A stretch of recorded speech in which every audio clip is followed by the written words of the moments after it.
Olá pessoal, tudo bem? Então, seguindo a sistemática que a gente combinou, eu vou fazer uma videoaula a partir de agora sobre a segunda lei da termodinâmica e vocês vão poder assistir, seja na aula ou seja em casa, quantas vezes vocês quiserem, né? Se você quiser assistir 50 vezes, você vai poder, tá? A gente chegou até aqui, em termodinâmica, começamos lá falando de propriedades, tabelas, uso de tabelas. Entramos na primeira lei, falamos de sistemas e depois primeira lei para volume de controle, E a primeira lei, ela estabelece, na verdade, o quê? Um balanço energético, Você vê as relações, é uma equação que dá as relações entre o trabalho e o calor, trocas de calor e transformação em trabalho, E aí entra na entalpia, energia interna, como a gente já conversou. Só que tem um probleminha. Por ser uma equação de balanço energético, podemos dizer assim, ela aceita tudo, Então, por exemplo, se eu disser que eu vou largar uma xícara de café fria no ambiente, por exemplo, a 20 graus, e eu disser que essa xícara vai esquentar sozinha, e eu colocar isso na equação da primeira lei, ela vai aceitar, Então, existem determinados processos que fisicamente são impossíveis, Eu não posso largar uma xícara de café fria, num ambiente a 20 graus e essa xícara esquentar sozinha, Então, há processos que são impossíveis. Mas a primeira lei não diz quais processos são esses, quais processos podem ocorrer ou quais processos não são impossíveis, não podem ocorrer. A primeira lei não fala sobre isso. Ela, como eu falei, a primeira lei aceita tudo. Então, é preciso que você estabeleça um critério para isso. E em cima dessa ideia que surgiu a segunda lei da termodinâmica. Lembrando que uma lei ela não é estabelecida em cima de uma demonstração, Não há uma demonstração física ou matemática de que um determinado processo ocorre ou não, Isso é pela observação física, e por isso que se chama lei, Mas até hoje ninguém conseguiu quebrar. É uma lei que está aí e dificilmente vai sair algum dia. Se até hoje ninguém conseguiu quebrar a segunda lei, é porque provavelmente ela é inquebrável, Mas vamos ver o que que ela diz, tá? Primeira introdução, vamos falar de uma forma mais textual, simbólica, Não vamos entrar ainda hoje em muita matemática. Vamos falar de uma forma mais light, Primeira coisa, Você tem, por exemplo, uma troca de temperatura entre dois reservatórios, sei lá, pega aí, você está dentro da sala aí, ou está em casa, você tem o lado de dentro e o lado de fora, Você tem dois reservatórios, por exemplo. Você tem um ambiente que está a uma determinada temperatura, onde você está, por exemplo, e um ambiente externo, que está a outra temperatura. Então, pode pensar na seguinte forma, O que acontece é que, geralmente, o calor ele é transferido do reservatório de alta temperatura para o de baixa temperatura. Isso acontece naturalmente, certo? Então, por exemplo, se você tiver aí, nós estamos aqui no sul do Brasil, a sala está a 15 graus e o ambiente lá fora está a 10 graus, 5 graus. Vai ocorrer uma transferência de calor do reservatório de alta temperatura, que nesse caso vai ser a sala de aula, para o de baixa temperatura, que é o ambiente externo. Então você vai perder calor, né? Por isso que você vai sentir frio sentado aí na cadeira. Então, fisicamente é isso que ocorre, né? E naturalmente, vamos dizer, né? O que naturalmente não pode ocorrer é que o calor ele passe do reservatório de baixa temperatura para o de alta temperatura, né? Naturalmente, vamos dizer, sem influência nenhuma externa, né? Seria equivalente a dizer que você vai sentar aí, né, numa manhã fria de inverno aqui no sul do Brasil e você vai se esquentar sozinho, né? Isso não pode ocorrer, a não ser que exista, por exemplo, o ar-condicionado, que é o que nós vamos ver daqui a pouco. Mas vamos começar da seguinte forma, né? Vocês já viram ali que existem ciclos termodinâmicos, né?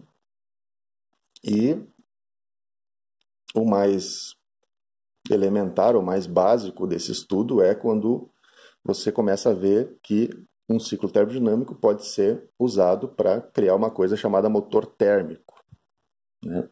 Ou uma máquina térmica, né? E o que seria um motor térmico? Eu vou puxar aqui do livro uma figura que vocês devem ter aí. A minha edição é a quinta, né? Uma edição mais antiga, mas vocês vão ter aí também, nas edições mais novas. Onde é o seguinte, ó, vamos pegar um motor bem elementar, né? O motor tem que fazer alguma coisa. O que ele faz? Vamos supor que eu tenho um êmbolo aqui, que nesse êmbolo tem um gás. E eu tenho um peso aqui, né? Certo? Eu vou fornecer calor para esse gás que está dentro do êmbolo. Esse gás vai se expandir, né? Veja que a pressão aqui é constante, porque o peso do êmbolo não muda. Então esse êmbolo vai subir. Ele vai subir, vai conseguir transferir o peso, né? Sei lá, para um outro sistema, outro patamar. E se eu remover o calor, esse êmbolo desce, né? E dessa forma eu consegui botar o pezinho lá em cima. Certo? O que eu fiz aqui? Bom, eu exerci trabalho, né? O meu sistema gerou trabalho, concorda? Se eu conseguir reverter o ciclo em algo que possa ser expresso por o levantamento de um peso, então eu gerei trabalho, né? É o conceito fundamental de trabalho na termodinâmica.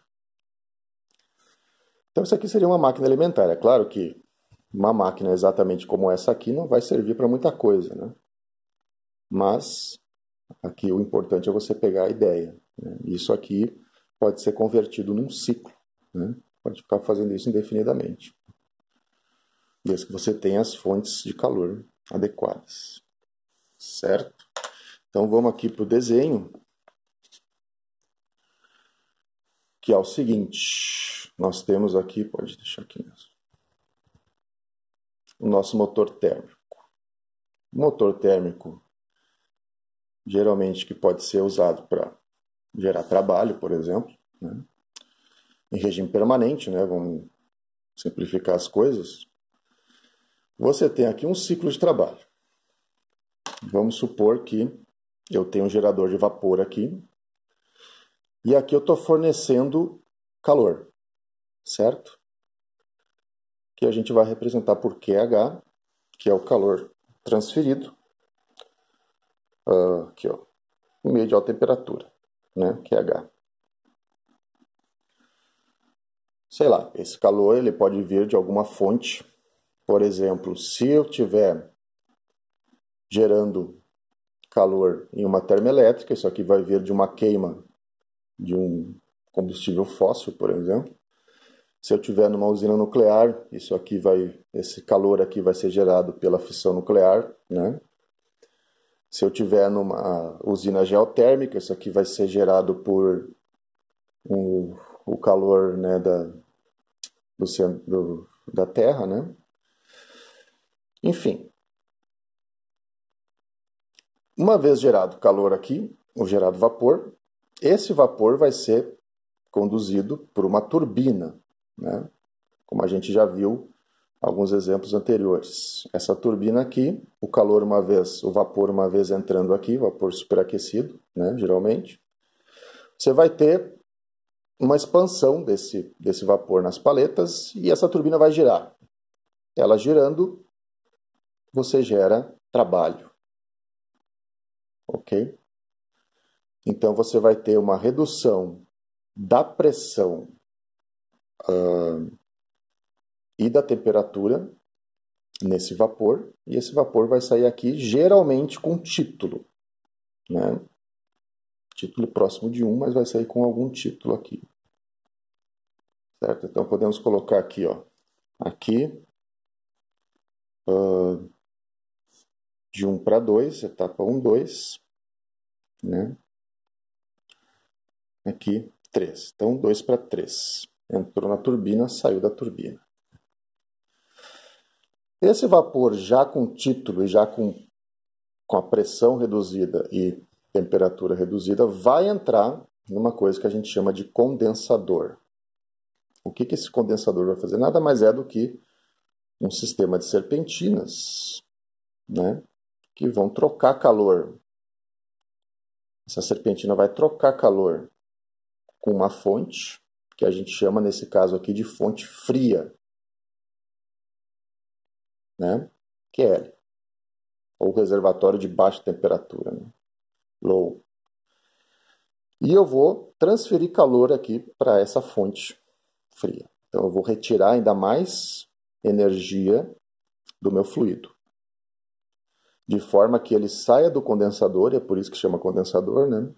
Saia líquido, saturado aqui. Por quê? Porque tem que entrar numa bomba e essa bomba só toca líquido. Tá?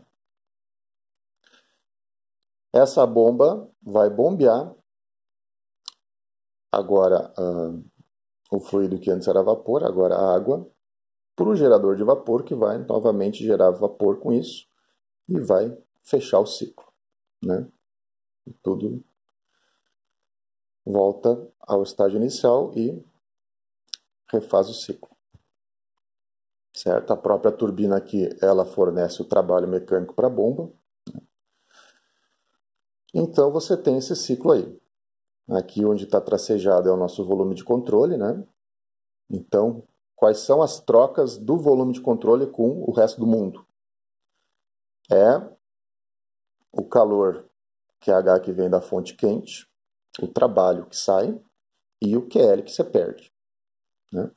Isso aqui seria o motor térmico, vamos dizer, básico, né? Então, se eu quisesse, vamos fazer um pequeno cálculozinho aqui. Se eu quisesse determinar qual é o rendimento térmico desse motor, o que eu faria? Aqui em cima, ó, né? O que eu estou interessado? Eu estou interessado no trabalho, porque isso aqui é o motor térmico. Eu quero injetar o mínimo de calor possível e gerar o máximo de trabalho possível. Então, se eu estou interessado no trabalho, o meu rendimento é o quê? É o trabalho que eu gerei dividido pela energia que eu tive que injetar no sistema. Então, é o trabalho pelo QH. Certo? Mas quem é o trabalho? Pela primeira lei, né? Vou colocar aqui do ladinho. Pela primeira lei, o trabalho é o QH menos o QL. Por quê? Se você olhar aqui, ó, olha para o volume de controle. O que tem aí? O que acontece entre o volume de controle e o resto do universo? Sai trabalho, entra QH e sai QL. Mais nada acontece. Então, se você aplicar a primeira lei nisso, o trabalho tem que ser o H menos o QH menos o QL, né? Só aplicar a primeira lei nesse volume de controle aí. Certo, gente? Então, você tem isso aqui. E aí você faz aqui a manipulaçãozinha. E o seu rendimento térmico vai ser 1 menos o QL pelo QH. Então, veja que se o QL fosse 0, o seu rendimento seria 100%. Mas depois a gente vai ver que esse QL nunca vai conseguir ser 0. Tá? É impossível o QL ser 0. Mas já vamos ver isso aí. Ok? Isso seria o motor térmico. Agora vamos ver um ciclo de refrigeração. Deixa aqui. Se você tiver um ciclo de refrigeração, as coisas mudam um pouquinho. Né? Porque agora você não está interessado em gerar trabalho. Você está interessado em bombear calor. Né? Inclusive esse ciclo de refrigeração, só você inverter ele, você tem ou você refrigera um ambiente ou você esquenta o ambiente na forma de uma bomba de calor. Então, o que você quer aqui é bombear calor, basicamente. Tá? Para isso, você tem que injetar trabalho aqui na forma de um compressor. Aqui vai ter um fluido de trabalho. Esse compressor vai fazer com que o fluido aumente a pressão e a temperatura, né, dele. Então, vamos supor aqui, entrou de 1 para 2. De 1 para 2, o compressor aumentou a pressão e a temperatura. O que vai acontecer? O fluido com pressões e temperaturas altas vai entrar num condensador, que também é uma serpentina, basicamente, né? E vai transferir calor para o ambiente externo. Por quê? Porque a temperatura do fluido aqui vai estar maior do que a temperatura do ambiente externo. Isso é uma pré-condição, né? Satisfeito isso, você vai ter um calor que vai sair para cá, que a gente vai chamar de QH, porque esse é o teu ambiente, vamos dizer, externo, ou ambiente de alta temperatura. Ok? E aí você vai sair aqui, vamos chamar isso aqui de 3, processo estado 3. Ele vai sair do condensador, e aí nós temos uma coisa chamada válvula de expansão, que a gente já viu na outra aula, né? Nada mais é do que um estrangulamento, onde que você vai ter um fluido, e esse fluido vai passar por um estrangulamento e vai reduzir a pressão e a temperatura. Certo? Uma forma de perda de carga, basicamente. Uma vez que a gente consiga isso, aqui vamos chamar de etapa 4, esse fluido que vai estar com baixa pressão e baixa temperatura vai entrar numa coisa que a gente chama evaporador, que também é uma serpentina, basicamente, né? Só que aqui ele vai estar com uma temperatura menor do que a temperatura do ambiente, né? Outro ambiente, né? Não o anterior, um ambiente interno, vamos chamar, por exemplo, sala de aula, né? Aí, se você olhar para o ar-condicionado em cima, né? Pensa nessa situação. E você está num dia de verão, e você está numa aula de termodinâmica, está 40 graus lá fora, e você está morrendo de calor. E você quer que o ar-condicionado refrigere a sala. Então, esse fluido aqui, que aqui está com uma temperatura menor do que a do ambiente interno, então isso vai fazer com que um calor seja transferido para o fluido. Então, você consegue tirar calor de uma fonte fria e jogar numa fonte quente. Você está tirando calor da fonte fria e jogando numa fonte quente. Por isso que a gente chama que esse ciclo aqui, com esse ciclo você bombeia calor. Você tira calor daqui e joga aqui. Mas a custa de quê? A custa de trabalho. Então, você vai ter que ter esse compressor aqui, né? Para conseguir fazer isso. Eficiência, mesma coisa. No que você está interessado? Você está interessado no QL. Você quer refrigerar a sala. É o QL que você está interessado. Você quer retirar o máximo de QL possível, injetando o mínimo de trabalho. Concorda? Então, é isso aqui. Ó. Você tem o QL, né? Pelo trabalho. E vai ser a mesma coisa. QL e o trabalho vai ser da mesma forma QH menos QL. Porque se eu estou injetando trabalho, ele é negativo. Então, menos trabalho igual a QL menos QH. Então, trabalho igual a QH menos QL. Que é o que está aqui. E aí vai te gerar essa eficiência aqui. Né? Ok, gente? Tá, mas por que eu estou falando tudo isso? Para chegar aqui, ó.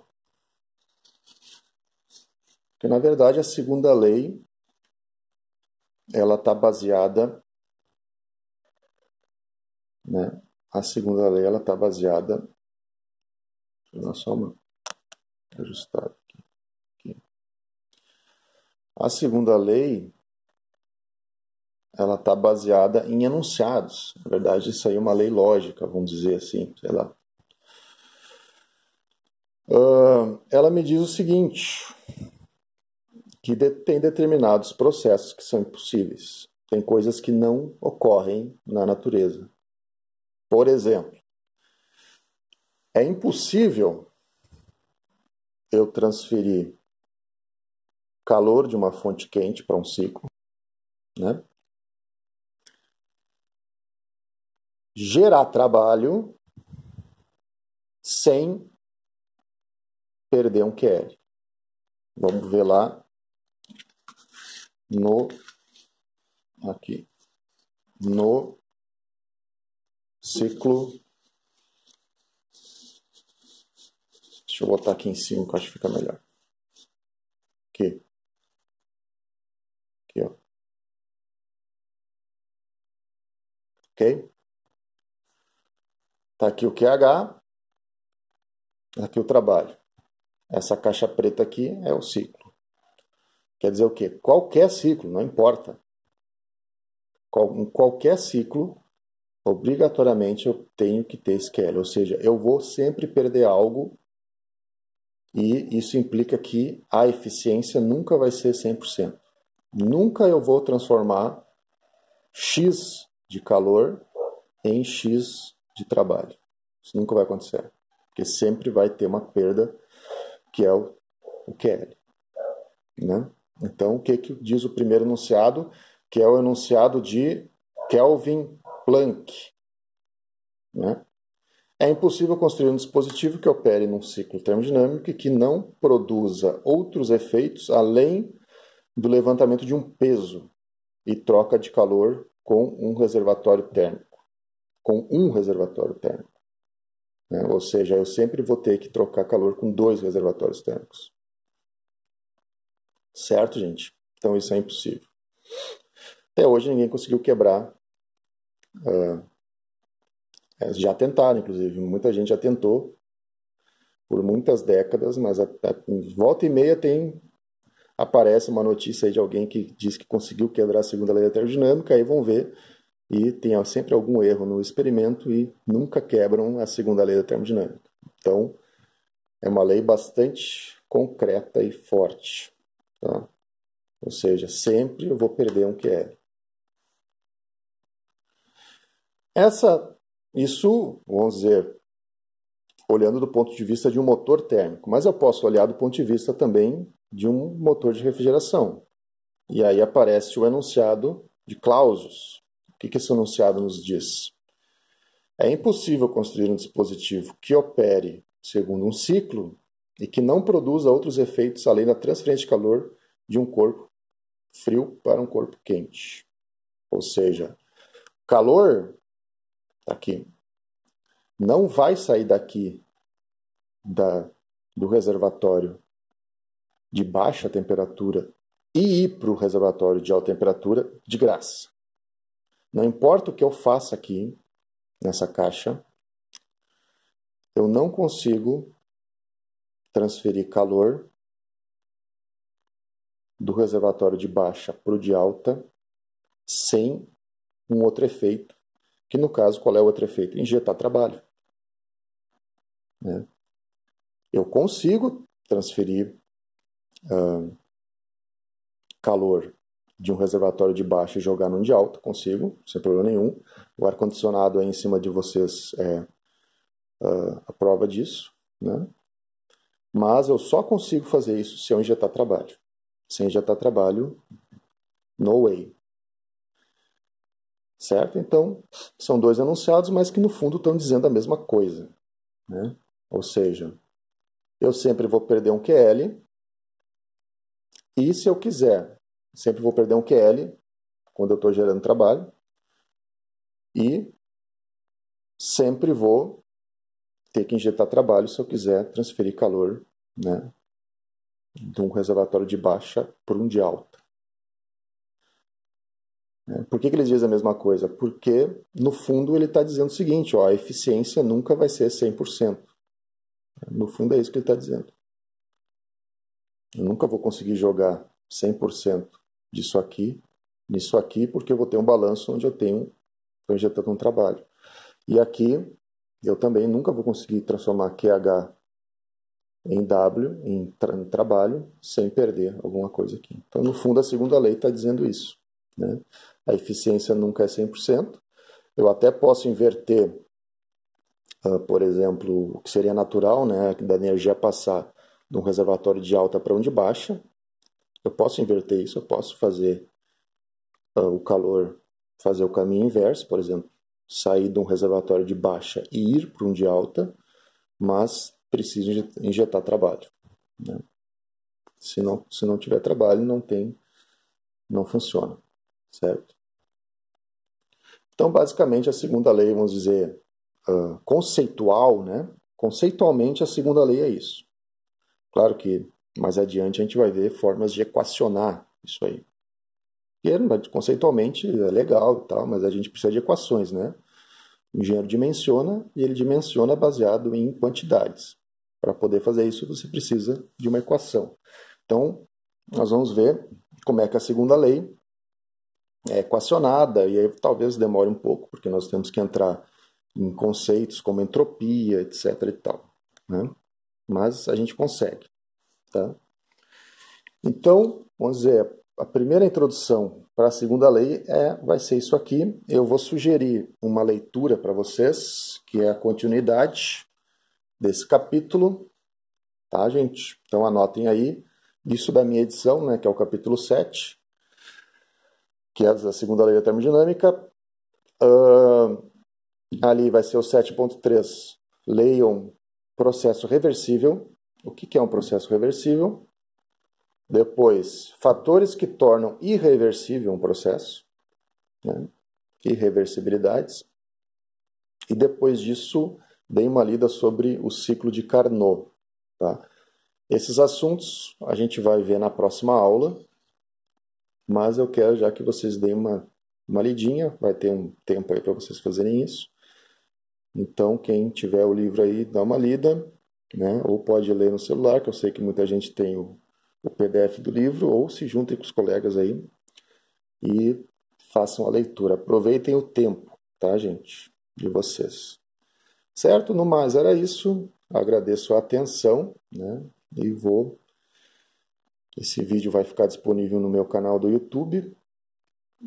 E qualquer dúvidas, né, da minha turma, a gente pode, ou quem é meu aluno, pode me mandar um WhatsApp, ou, né, se for da comunidade externa e alguém que esteja olhando o vídeo, pode me contatar no próprio YouTube, né? Nas mensagens ali embaixo. Certo, gente? Muito obrigado pela atenção. Até mais.